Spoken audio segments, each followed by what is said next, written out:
बिस्मिल्लाहिर्रहमानिर्रहीम अस्सलाम वालेकुम। आप पाकिस्तान डेली न्यूज़ देख रहे हो और मेरा नाम है अब्दुल रहमान नाज़रीन। आज 20 सितंबर है। नवाज़ शरीफ साहब की वापसी जी कंफर्म हो चुकी है और ये तासुर भी दिया जा रहा है कि जी डील हो चुकी है, उनकी आते ही सज़ाएं माफ़ हो जाएंगी। नवाज़ शरीफ साहब को एयरपोर्ट से सीधा जो है वो मीनार पाकिस्तान पहुँचाया जाएगा और वहाँ वो एक अजीम और आलीशान जलसा करेंगे। 1 लाख कुर्सियाँ लगा दी गई हैं।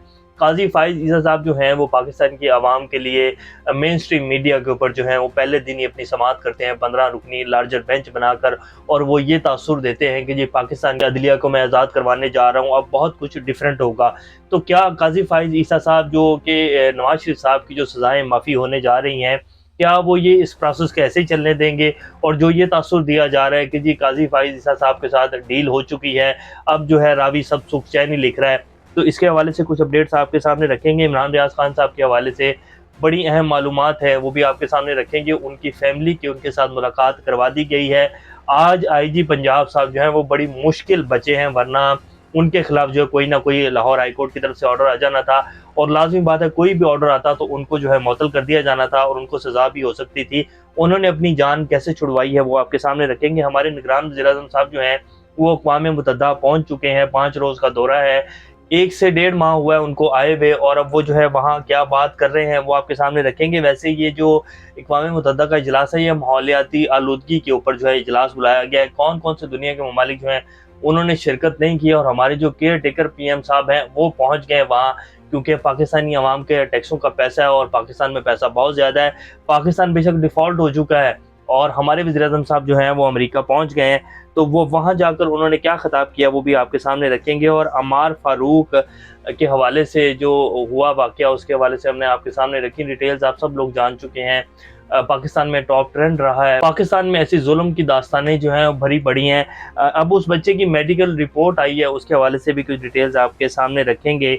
और इलेक्शन जी होने जा रहे हैं या नहीं होने जा रहे हैं, और अगर होंगे, आखिर इलेक्शन होने हैं 5 माह 6 माह 7 माह बाद, साल बाद आखिर इलेक्शन करवाने पड़ेंगे पाकिस्तान में, फिर ही माशी इस्तेहकाम आएगा।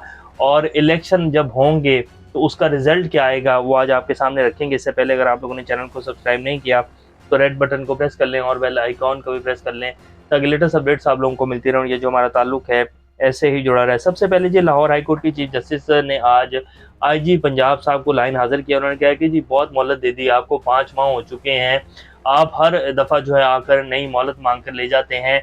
अब हमारा सब्र का जो पैमाना है वो लबरेज हो चुका है और आपको 2 घंटे का टाइम दिया जाता है, इमरान रियाज खान को बाजियाब करवाएं और सामने पेश करें। तो आईजी पंजाब साहब जो है वो रोने लगे। उन्होंने कहा कि जी नहीं नहीं, आप मेहरबानी करें, आखिरी मोहलत दे दें, मुझे 2 से 3 दिन का टाइम दें, इमरान रियाज खान को बाजियाब करवा लिया जाएगा। और फिर उन्होंने ये भी बता दिया वहाँ कि जी इमरान रियाज की फैमिली जो है उनकी मुलाकात करवा दी गई है, और जज साहब को ये बात जो है खोली गई वहाँ, और उन्होंने कहा ठीक है, अब आपके पास लास्ट टाइम है, ये 6 दिन का टाइम उन्होंने मजीद दे दिया, 26 सितंबर तक समाअत मुलतवी कर दी है।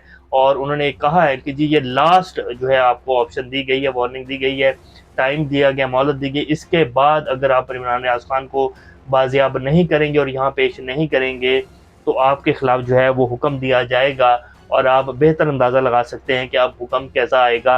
तो आईजी साहब की जो है आज तबीयत बिल्कुल सेट कर दी गई है लाहौर हाई कोर्ट के चीफ जस्टिस साहब की तरफ से, और उम्मीद है कि अब उन्हें जो है बाजियाब करवा लिया जाएगा और उन्हें अदालत के सामने पेश कर दिया जाएगा। अमार फारूक की मेडिकल रिपोर्ट आई जी, पहले तो हमारे मीडिया के ऊपर चल ही नहीं रहा था। उस बच्चे की डेथ होने के बाद जो है हमारे मीडिया को कुछ शर्म और हया आई, और उसके बाद जो है हमारे मीडिया के ऊपर ये बात चली, वरना पिछले 2-3 माह से उस बच्चे का जो भाई है वो बाकायदा सोशल मीडिया के ऊपर अपील कर रहा था कि जी हमारे वालिद को भेज दिया जाए, उन्हें मिलने दिया जाए।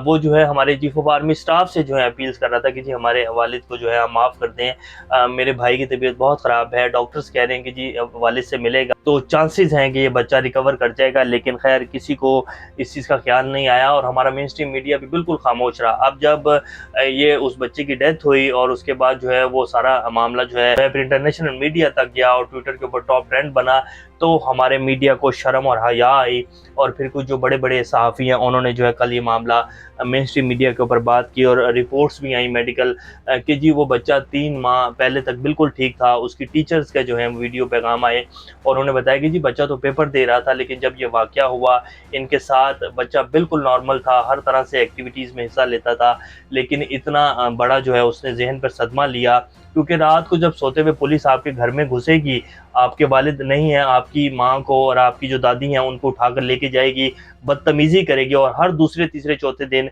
यही सब कुछ किया जाएगा, तो 8 से 9 साल का बच्चा वो लाज़िम बात है वो सदमे में आएगा, और वो इतने गहरे ट्रॉमा में गया कि वो बच्चा रिकवर ही नहीं कर पाया। तो ये जी हमारी सूरत-ए-हाल है इस मुल्क की। ये बेसिकली कत्ल है और इसके खिलाफ जो है कार्रवाई होनी चाहिए, लेकिन कार्रवाई कौन करेगा जी? यहाँ ये तो दिखाया जाता है कि जी आज हमने अदालत लगा ली, खुलेआम अदालत लगा ली। क्या अदालत इस तरह नहीं लगनी चाहिए थी कि तमाम तरहदारों को बुलाकर सामने खड़ा किया जाए और पूछा जाए कि ये 16 माह में जिस तरह बेदर्दी के साथ जुल्म किया गया पाकिस्तानी अवाम के साथ, ये किस कानून के तहत किया जा रहा है और ये क्यों किया जा रहा है? लेकिन नहीं, ये सब खामोश हैं और ये सिर्फ इमेज बिल्डिंग जो है वो की जा रही है, इसके अलावा कुछ नहीं है। जिस दिन आइन बहाल होगा उस दिन बड़ी गर्दनें जी फंदे पर आएंगी, तो आइन बहाल होगा।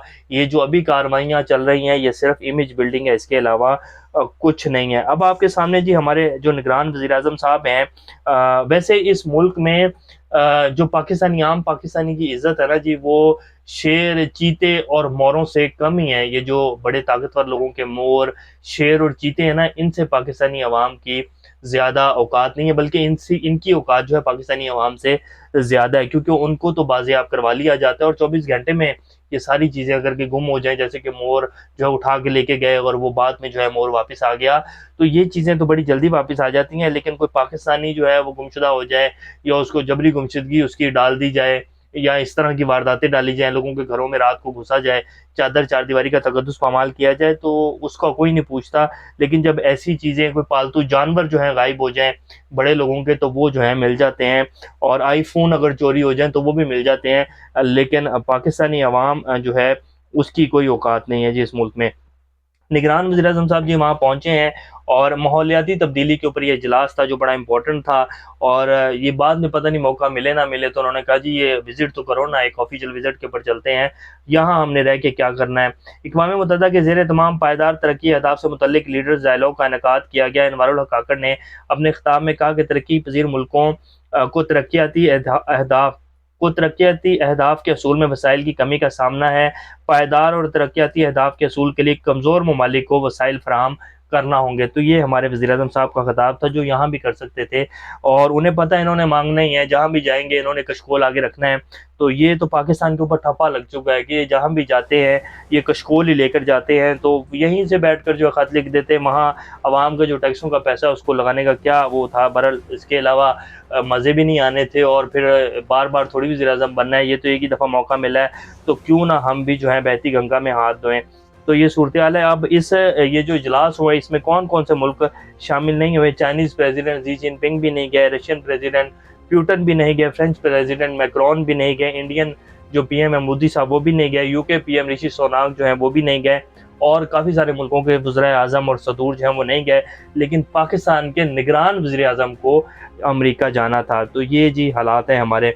एशियन डेवलपमेंट बैंक कहता है कि जी great physical discipline, market determined exchange rate and speedier progress on reforms in the energy sector and state on enterprises are key to reviving economic growth and protecting social and development spending। तो Asian development bank कहता है कि जी अगर पाकिस्तान ने speedy reforms नहीं किए, यानी कि इस्लाहात ना की अपने सिस्टम में, तो पाकिस्तान जो है वो मुश्किल है कि डिफ़ॉल्ट से बाहर निकल सकेगा। पाकिस्तान मज़ीद जो है वो तबाही की तरफ जाएगा, और पाकिस्तान की जो इकनॉमिक ग्रोथ रहेगी 2023 और 2024 के साल में वो 1.9% रहेगी, और जो महंगाई की सूरत हाल है उसमें कोई 2-4% कमी आएगी, वो 25% तक जो है वो आ जाएगी। तो ये पाकिस्तान के ताज़ा तरीन हालात हैं। नवाज शरीफ साहब की डील का भरपूर तासुर जो है वो दिया जा रहा है, और नवाज शरीफ समझ रहे हैं कि रावी जो है वो सुख चैन ही लिखेगा, और काजी फायज़ ईसा के साथ जो है वो हमारी डील हो चुकी है, सज़ाएँ माफ़ होंगी, और मैं सीधा जो है वो वहाँ जाऊँगा और वहाँ जाकर जो है मीनार पाकिस्तान में जलसा करूँगा, और उसके बाद मैंने ही प्राइम मिनिस्टर ऑफ पाकिस्तान बनना है। ये तो इनका प्लान है, और जो इनको फैसिलिटेट कर रहे हैं और जो इनके वादे पूरे कर रहे हैं, उनकी सोच है कि नवाज शरीफ ही प्राइम मिनिस्टर बनेंगे, लेकिन जब इलेक्शन होगा तो सूरत हाल सामने आएगी। और इलेक्शन अभी इन सब के लिए एक डरावना ख्वाब है, क्योंकि लेटेस्ट सर्वे जो है वो सामने आया है, जो कि हबीब अकरम साहब ने किया। उन्होंने कहा कि जी सवाल रखा उन्होंने, क्या नवाज शरीफ की आमद के बाद नून लीग इलेक्शन जीत जाएगी? तो 67% अवाम ने कहा है कि नहीं जीतेगी, 27% कह रहे हैं कि जीतेगी और 6% कह रहे हैं कि मालूम नहीं है। तो 12 करोड़ वोटर है पाकिस्तान में, रजिस्टर हो चुका है। तो जब इलेक्शन होगा असल सूरत हाल तब सामने आएगी, लेकिन अभी इलेक्शन करवाने का इरादा कोई नहीं है।